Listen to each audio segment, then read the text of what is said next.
మరి ఈరోజు చూసినట్లయితే నేను ఈ 3D గ్లాసులు పెట్టుకొని మీ ముందుకు రావటం నాకు ఎంతో సంతోషంగా ఉంది. మనం ఈ లోకంలో చూసినట్లయితే ఎన్నో విధాలుగా మరి చాలామంది మరి బిబ్లికల్గా చాలా అపరిశుద్ధంగా జీవిస్తున్నారు.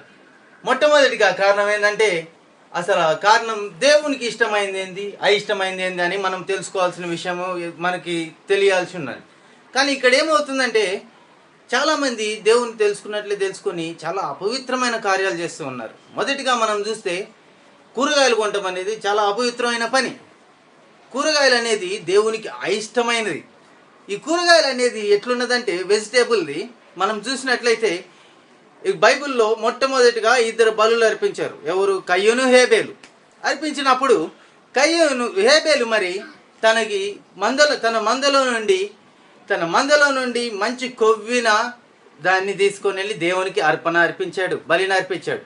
తర్వాత అదేవిధంగా చూస్తే తన సహోదరుడు కయ్యూను మరి తన పంట పొలంలో నుండి దేవునికి బలిని అర్పించాడు. కానీ దేవుడు అయిష్టమైనది కయ్యూను అర్పించినది, మరి దేవునికి ఇష్టమైనది, దేవునికి ప్రీతి అయినది హేబేలు అర్పించినది.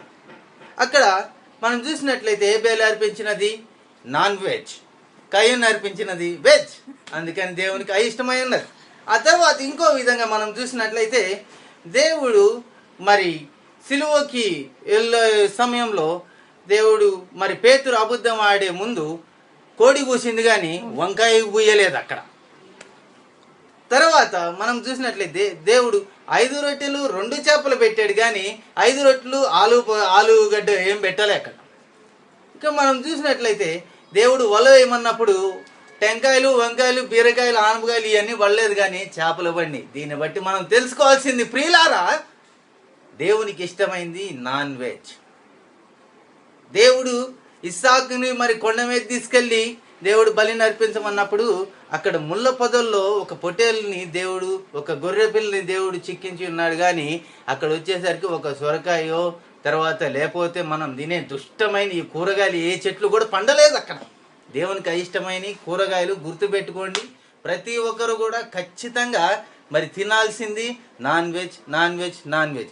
దేవుడు మన్నాను కురిపించాడు. ఆ తర్వాత పూరేళ్ళని దేవుడు ఆకాశం నుండి మరి ఇశ్రాయేల్కి ఆహారంగా ఇచ్చాడు. కానీ మరి ఆకాశం నుండి ఏం బీట్రూటో లేకపోతే క్యారెట్టో లేకపోతే ఉల్లిగడ్డలో ఏం పండించాలి. ఈ కూరగాయలు చెత్తాచెదారు ఇవన్నీ సాతానికి సంబంధించినవి. వీటికి కూడా ప్రత్యేకమైన దినములు ఉన్నాయి. ఏమంటే